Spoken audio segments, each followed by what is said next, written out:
everyone. Welcome back to the Rebel Pro Psychic Show with your host, Athena Silver. Tonight we have a fabulous international author and scholar and activist on. I'm not going to tell you who it is, but let's just talk and tell you that it has to do with warrior magic and being strong in the face of injustice. So stay with us and we'll be right back.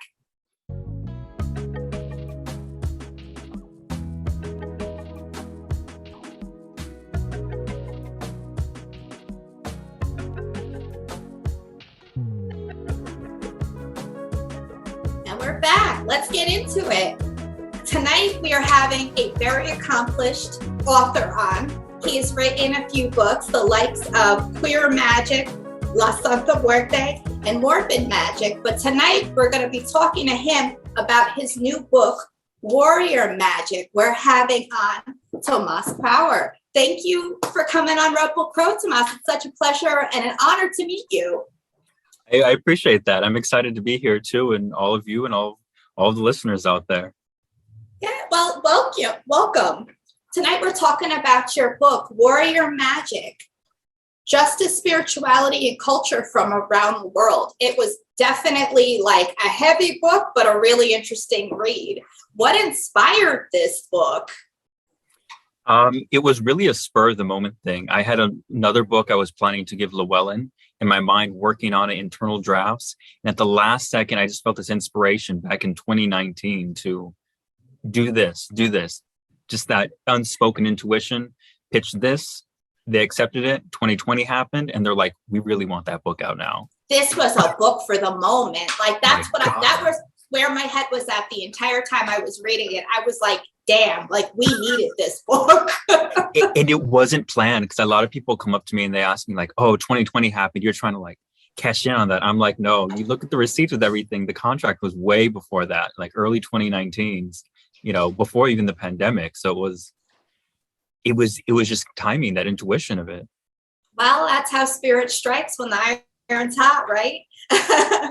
So tell us and the viewers who may not be familiar with your work, give us a little background about you and about, your spiritual calling here. Sure. I like to call myself an around the world globe trekker because I've lived, Lord, all over the new world of the Americas, all over South America, all over the United States. I think most quote unquote exotically would probably be the Amazon jungle for a while. Stories for another time for sure, but we'll definitely have you on again and talk about that, because I have a deep love for the Amazon. So great conversation. And it was fascinating because you go to all these places and you meet these people, authentically meet them, to want to be their friends and get to know and try to live there because it's your new home. So you want to make friends, know the place, and you just fall in love with the cultures and the religion and the spirituality and how things go. And I would come back and I would tell my friends about this, and they're like, oh, it's amazing. Oh, that's amazing. To the point where so many people say it, you're like, I got to write this down. I got to compile it. And so a lot of my books are around the world tours, specifically to maligned or misunderstood spiritual underground occult subgenres. So what are the queer practitioners around the world practicing? How is the spiritual divine in that? What about the afterlife and underworld mysteries of all these people? How do they celebrate it? And most recently with Warrior Magic, what is the struggle, the war, the justice, the revolution movements that all the magical people with their spells and contacts with the divine, how are they making change for the better? It was definitely well written, even if it was a book for the time. Can you tell us a little bit about your personal spiritual path and practice, whatever you're willing to share? Like, how do you define your craft? The simplest terms is if it works, I use it. Yeah, I like it. I mean, I'm very utilitarian. I grew up, although I look straight out of Dublin, I'm half Latino, half Mexican, half Irish. So I grew up very Catholic, Catholic. I went to private Catholic all boys school for high school up until college is my first public school. So everyone around me was Catholic, and it's that Latino kind of like spiritual side of Catholicism where I hear you. where all the saints have they're kind of like gods in a way, in their own magic domain. So it kind of came natural because Catholicism is very magical. It is. I grew up like that. But what really struck me was I really got into the devotion of La Santa Muerte, my very first book on it, on spirituality. And just, long story short, all these super maligned, oppressed peoples who were finding salvation, finding hope to live another day in this grim reaper figure. It blew my mind. I couldn't figure it out. Like, how is this thing that scares people giving people life and power? Well, that was actually where I was familiar with your work, was that book. It was one of these, and it came to me randomly. I actually ordered a different book and I received your book in return. I was like, wait a minute, this is not what I ordered. But I'm like, it obviously came to me for a reason. And I read it and totally fell in love with her. I'm a devotee since about 2011. So it's one of those books when I get asked about her, your book is the one I say, you need to read this first.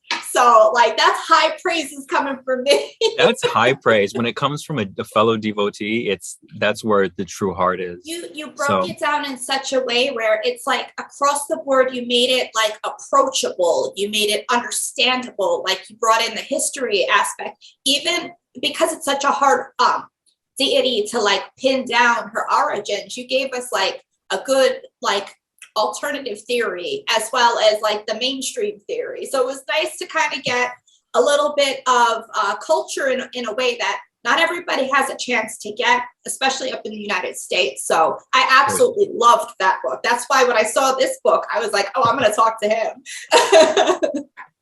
I appreciate that. Yeah, it's always nice to hear. Definitely. So the biggest thing that I got from this book, like the pinnacle that I saw and the pillar throughout the book, was social justice and how people use their voices and what they have and the energies of social justice and change to better themselves. Like you had mentioned the Dahomey Kingdom, gender equality. You talked about Marie Laveau and her grip on New Orleans.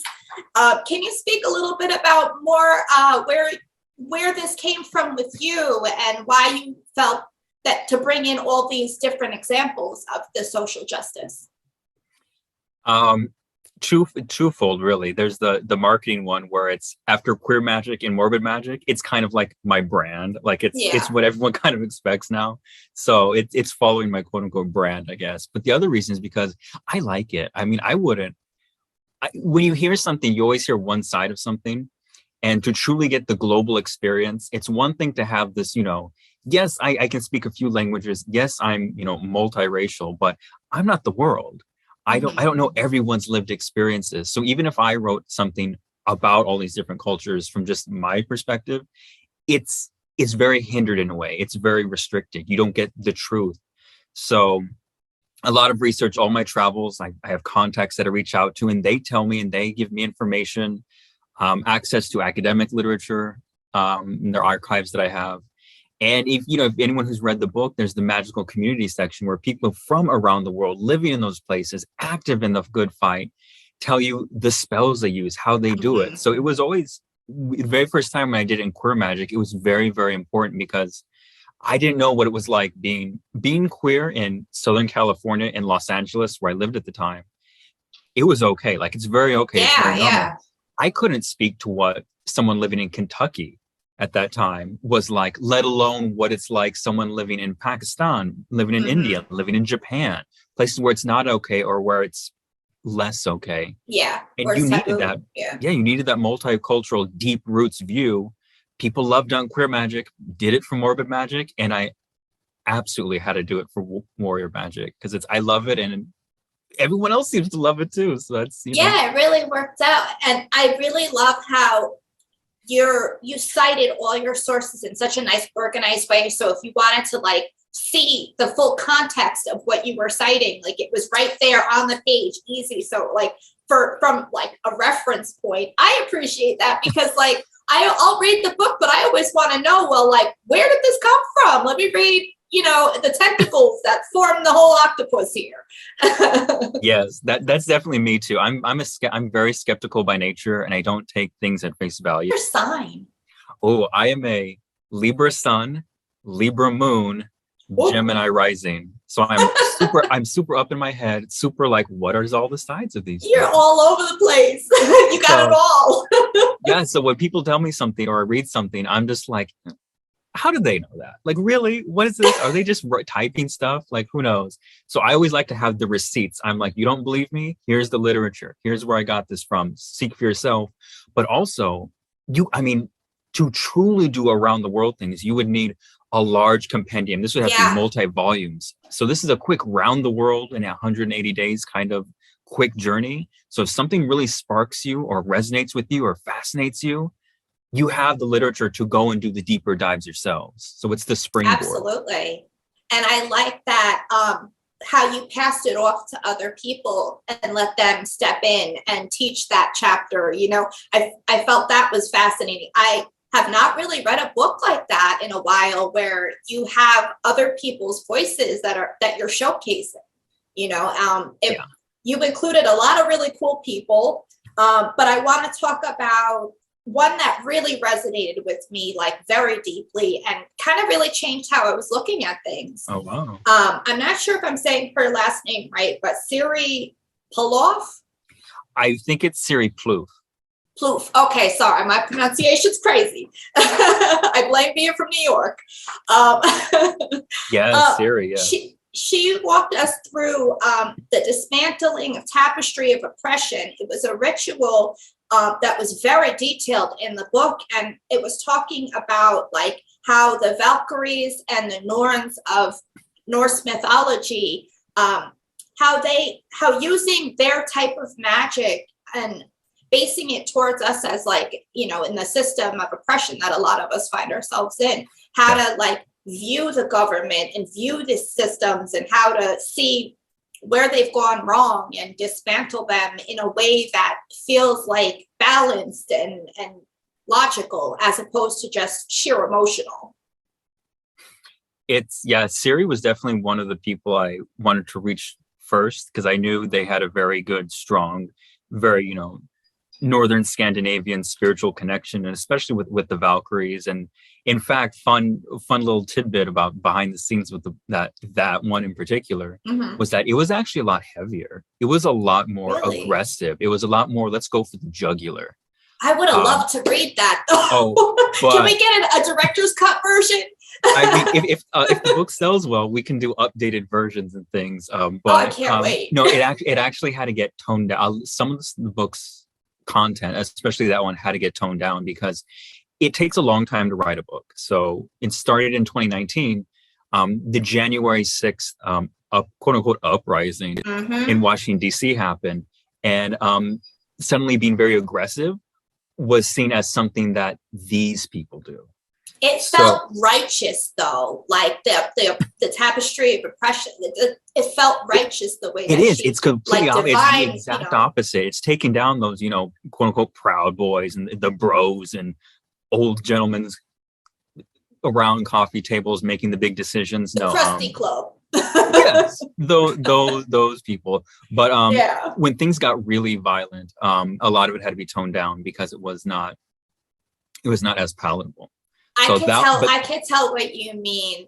The way it was written was masterfully. I just want to tell you, like, you really skirted that line really well, because some of it, if you were in a particular mindset and programming, of course it would be confrontational, because it confronts you to have to like see your place in the system. And some people are not ready for that, you know? So I can understand why it had to get toned down, but I would have loved to read the original.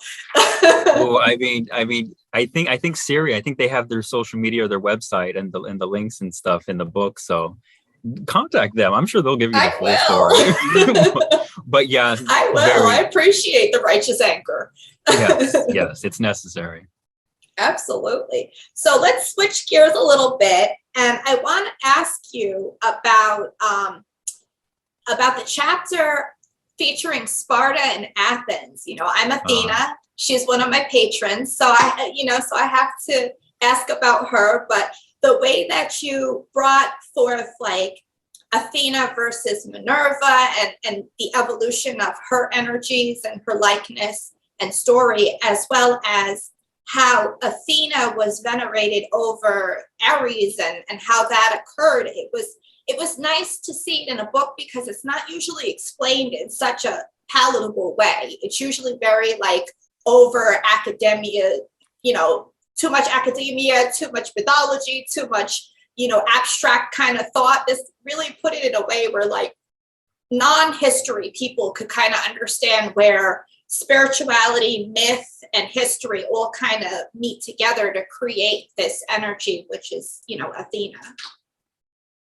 Right, because a lot of people, they just like, you know, a lot of people just see the Disney Hercules thing and like that. Oh, That's Greek mythology right there for people, which, you know, it's a good intro, but still.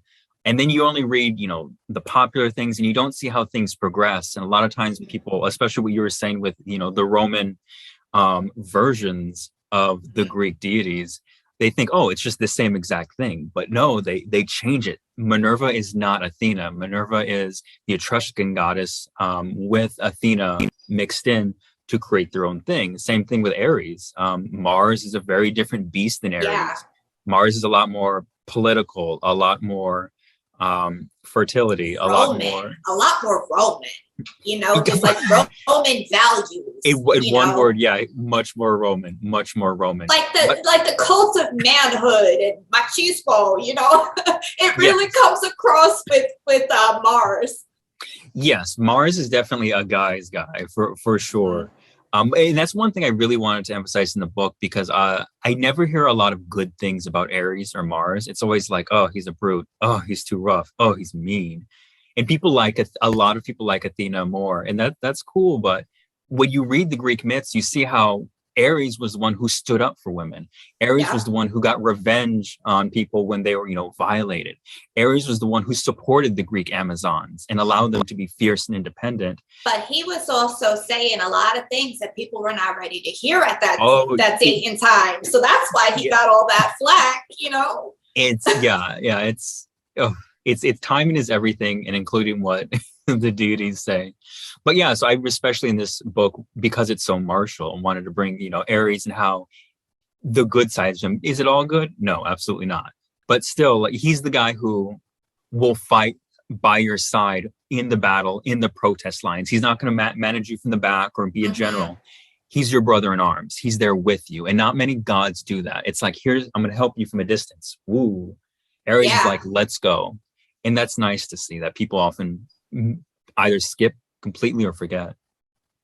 I think you're right about that. You know, people will always see Athena for, you know, her logic and her reason and her, you know, manipulation of the battlefield and of the problem. But I think that they forget that she's a deeply spiritual deity as well, you know, and that her path of spirituality and enlightenment is very interesting and very sacred. And, you know, I think modern day people only get a very small slice of who Athena is, you know? Mm-hmm.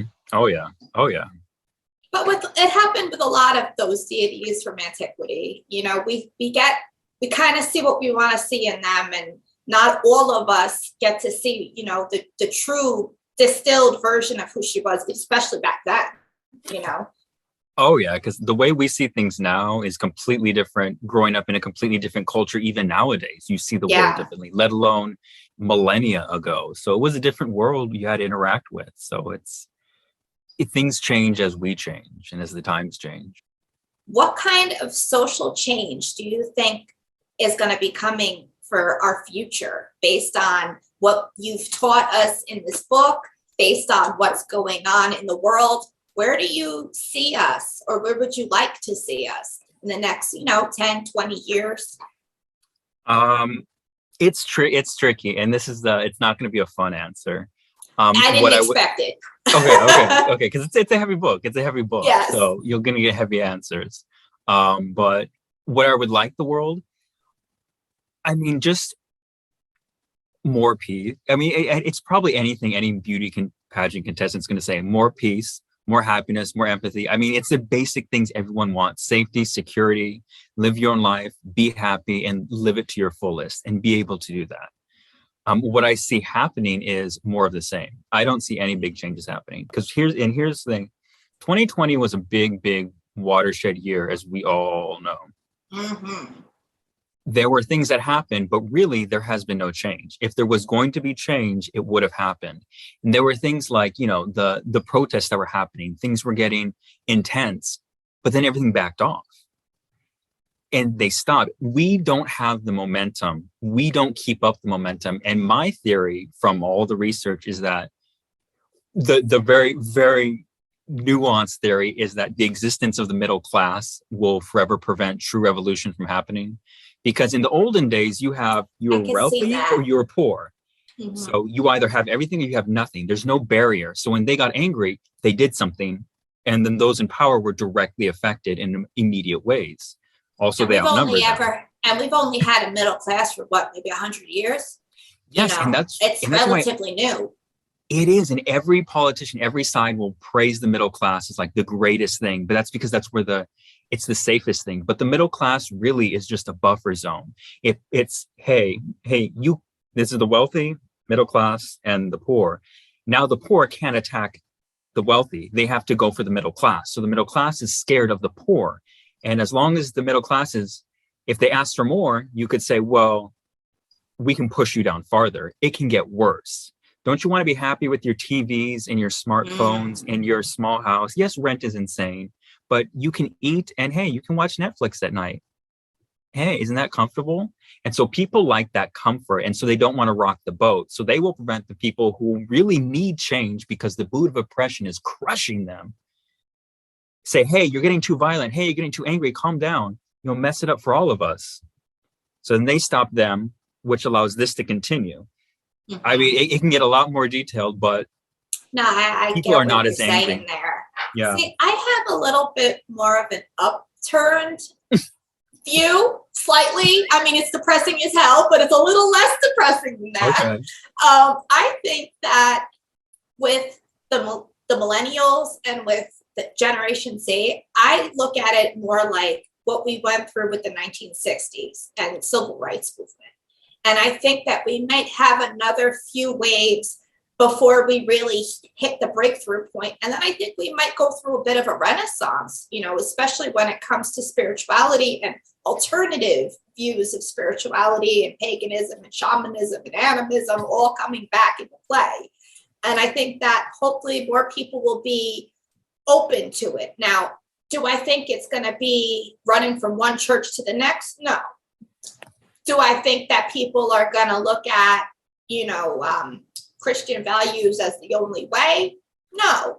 I think we're going to have kind of like a little bit of movement until it solidifies. But I think we might go through a little bit of a renaissance through the social change. Granted, I don't think it's going to be peace and unity on earth like everybody wants. But I think that we'll have a little bit of footing forward and then we'll probably backslide again. But it's definitely possible. A little bit of freedom.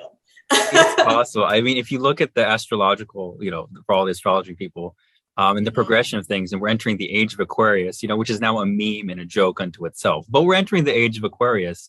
And, Aquarius is a lot more, we're exiting Pisces. And Pisces is very hierarchical, looking to people above you for answers, which is how human history has been for the Piscean era in our history, very hierarchical.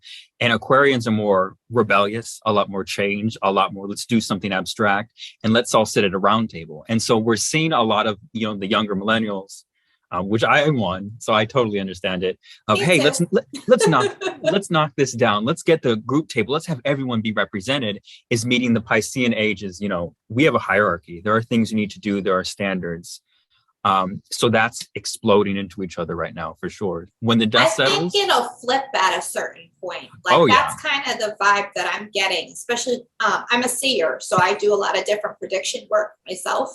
And from what I've done with long view, seeing sessions that I've done, I see a lot of people, it's a mindset change, people are looking at old institutions through different eyes and realizing okay, well, we've had this and this for 100 years, but maybe we should try something else because clearly this isn't working. I don't think it's going to be an overhaul, but I think that there'll be strategic change here and there that will put us in a better path, I think, overall. But it's really, it balances on these younger generations because I feel like they were brought into this world to kind of set a different course. Like us millennials, we're tearing everything down, lighting it on fire, protesting, telling people how we feel. And I think it's our children are the ones that are going to be like, okay, mom and dad did this work. Now let's build it in our image. And I think that hopefully we'll get a more understanding society out of that. I mean, here's hoping. It's up to each one of us to make sure that happens, though. But it's possible. It's possible. Very true. And I think with the global outlook that we all have nowadays with the age of the internet and, education being readily available in different types of forms, I think that our population is becoming more open-minded to being a global population as opposed to a country's population. We're realizing we're cousins, not different people. Oh yes, indeed, on a personal level, and even on a very business level. I mean, politics are politics, but the people. I mean, these countries don't have the same power as IBM does, as Apple does. Those are the political movers, and it's to their benefit to be global. Oh, absolutely.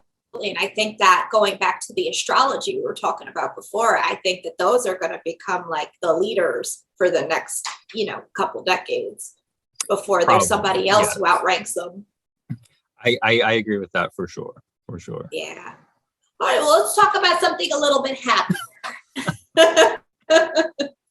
So this is a little bit off topic, but I would love to ask you, what kinds of magic are you personally drawn to? Like, what's your personal practice, if you don't mind sharing? I'm very magic resistant, but I say it, but I know. But here's my explanation is, if I need to, I try to use it as minimally as I can, unless I absolutely need something. The way I see the world, I have a very Taoist kind of view of the world. The world is flowing. I have to flow with it. And if something's not right in my world, I'm at onus for it. Every good thing, every bad thing that happens, my sphere, I'm the root cause of it. So when I try to do magic, if it's something like spell work or something very, traditional magic, I think to myself, does it need to happen? Is this so important that I need to manipulate the fundamental energies of the world to make happen? And if the answer is yes, then I go for it. I go for it hard. Because again, I'm very utilitarian. I'm like, the quickest, easiest, bam, route. We're going to get this done, jugular. But I usually don't, because when I really ask myself, I'm like, no, I don't need this. No, I don't need them to come back. No, I really don't actually need that job. Just all these questions. Yeah. But do I need to pay rent money tomorrow? Let's make this happen, kind of a thing. For real, right? The basics. But I'm very hands off. It's self-questioning. I don't think there's a word for it because I'm rambling trying to find an answer. But I get what you're talking about. Like, you let the fight come to you before you try to, put your hand in, Whereas there's a lot of people that will hex and curse first and think about it later, Yes. And I think some of it does come with my devotion to La Santa Muerte, because to have true faith that, she's on your side, if I have to question everything or this is not happening the way I need it, it's a kind of lack of faith of the way I see it, of like, oh, she doesn't have this, like the universe does not have this handled. Let me step in my mortal self, because I know the universe is wrong. I know the universe can't do this. So I'm going to get involved. I'm very like, no. I'm immortal. There are things beyond my comprehension that's making this happen. If it gets urgent and needy, then yes, I step in. But if it's not that, I'm like, something's happening. I don't know why yet, but something's happening. And just by that explanation, you paint quite a picture of kind of where you're at in your path. Like I see you. Okay. Yeah. That's where I am. Well, you notice it with people who've been practicing a long time, people who've grown up in these types of traditions. I grew up around like espiritismo and a lot of like folk healing and, curanderismo and those types of practices that are very like soul caring, soul repair, like putting your spirit, your soul in the best possible cleanliness, purified, honest way and doing the work for yourself. And so when I see people who go for the jugular straight out the gate. You know, I get very worried because I wonder, like clearly maturity kind of hasn't set in fully yet. Because if it did, you would notice, well, let me stop and think about it. Maybe I don't need to intervene right here. Maybe it's not my place. Maybe it's not my business. You know? Exactly. So I completely understand what you mean. Like when you're a seasoned practitioner, you get to the point where you're like, the world is going to go on whether I interfere or not. You know, going back to the Norns in Norse mythology, they're going to keep weaving. You know, just because I know how to fix that strand doesn't mean I need to be fixing that strand. Exactly. You know, so I appreciate your answer. So my next question is another kind of crazy question. I would like to ask, what are your views on the love and light paths of spirituality that you find, especially in the New Age communities of the modern day? You know, what is your take on that spiritual tradition? Well, practice, tradition, you know what I mean. I know what you mean. I would prelude my answer by saying, in the war effort for change, everyone has its place. Not everyone can be the protest warrior. If you've played Dungeons and Dragons or any video games, you need all the classes. You need the healing, you know, clerics. You need the boosting bards. You need everyone to do their place and what they can. So there is a place for the love and light people. They have a place. But to hold it as a pedestal or expectation as that is the way to only fight a war, no, that is wrong. And I think it's because a lot of us are uncomfortable with being uncomfortable. Because when you're angry or something motivates you to go out in a protest, go out, donate money, do physical action, you have to have some sort of emotional thing behind it. Like, I feel bad. I need to do this. I'm angry. I need to make this change. But those are usually bad emotions. And so it's easier to comfort yourself and being, no, peace, calm, peace, because it's just very selfish. I'm uncomfortable with this. So peace and calm. Same thing with, you know, the 2020 and a lot of the protests. Everyone's making a lot of noise. Everyone's really angry. Oh no, they'll make us look bad. Oh no, calm down. Peace, love, and light. Peace, love, and light. Yeah, everybody matters when they don't want to talk about the people who need to matter, who are screaming to matter. Exactly. I know, like, yes, everyone is hurting, but these people are hurting especially right now, and no one's looked at it. So we're paying attention right now. But even the people who's like, oh no, let's do a calming spell because that's not the way. It's like, no, it's not. If that would have worked, it would have worked already. Question: what kind of spiritual advice do you have for the modern day warrior? I know in your book you kind of debriefed us on what requirements are there for becoming a spiritual warrior. And, you know, I was just wondering, like, how would you advise a newly, frazzled spiritual warrior who's ready to get out there and battle for some social justice and throw some books, you know? I would say probably three things are the most important. One is to definitely check yourself before you wreck yourself, because people can get fired up, people can get angry, you know, they can have the sword and like wield around to make change, but they're slashing their allies, they're slashing the people who are trying to help. You know, find out who the actual enemy is. Is it the person you're angry at, or is there something behind it? Who's actually trying to help you? You don't have to agree with them, but are they on your side for this battle? One big example of this is a lot of people during Pride season, they say, oh, look at all this corporate marketing. They slap rainbows to get money out of queer people. Yes, absolutely. It is completely shameless. But imagine those young queer kids walking through the malls, seeing it all rainbows, seeing how accepted it is. Imagine growing up like that as a youth, just seeing that. So exactly. So is it for the right reasons? Probably not. It's because you and I didn't grow up like that. Oh no. I mean, I can remember being in high school and Pride was like a point of contention back then. Like, so definitely number one, find out who the true enemy is. And, you know, even if they're a bad guy, they might be helping you in the war effort because you might have the same objectives. The second thing I would definitely give is de-shame your emotions. It's okay to be angry. It's okay to feel uncomfortable. It's okay to feel tired. That is the only way we grow. You know, if you've ever exercised, you get those muscles because of all the uncomfortableness pumping the iron. You get better at something because you practice it. You get those playing guitars. You get the calluses on your fingers. You have to go through the period of being uncomfortable in order to be, whether it's a master of it or to feel comfortable. So de-shame all your emotions, allow them to be. But lastly, I would say, no matter what you do, find a way that you can help. Don't try to like, oh, I need to be in the front lines. I need to be protesting or else I'm not really helping. I need to make big donations or else I'm not really helping.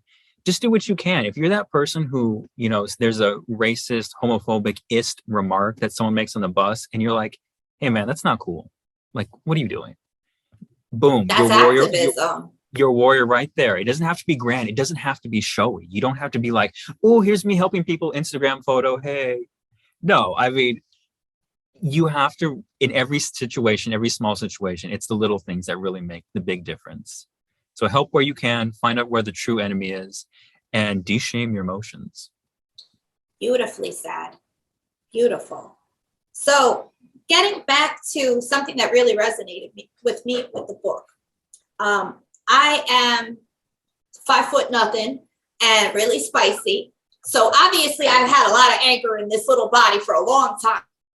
So to hear what you said about, instead of feeling shameful about the anger, feeling like you need to transmute it to nothingness to get it out of you or release it, but to rework it and use it in your spell work, direct it and give it a path, to disable something that's standing in the way, or like, but really to work with it in a shameless way. Like, that was like a huge light bulb. I'm like, now I understand why I've been angry all these years. I'm supposed to do something with it. Exactly. And anyone who's ever been in therapy knows if you go and you have anger issues, the therapist is not going to say, oh, that's bad, ignore it. Oh, that's bad, push it down. Like, that's completely unhealthy. You need to get your anger, you need to get your emotions out in some constructive way. And you can use it for the good fight. And that's powerful energy right there to put behind something and boost things.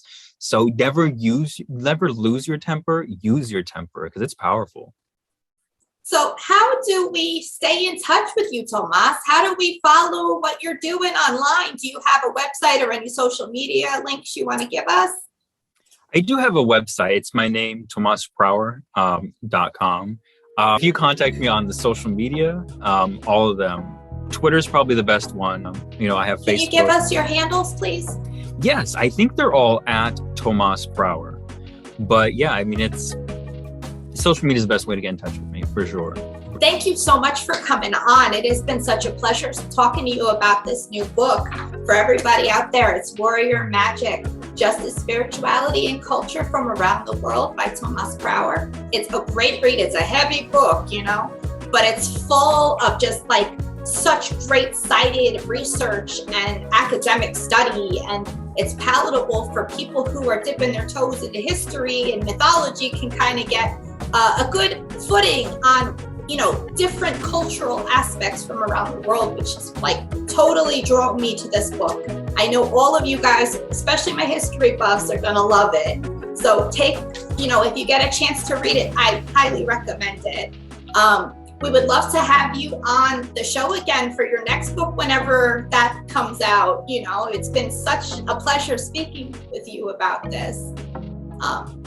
My name is Athena Silver. I'm a professional psychic medium. I do different readings and different spiritual services. My website is readingswithathenasilver.com. My Instagram is at athena.silver. My TikTok is at athena_silver. And my Facebook is Readings with Athena Silver. And thank you all for joining us tonight for this interview with Tomas. We have new episodes of Rebel Crow debuting bi-weekly on Thursdays. For free episodes, please see our website, rebelcrowpsychicshow.com, and our YouTube channel of the same name. Have a wonderful night, guys, and we will see you next time.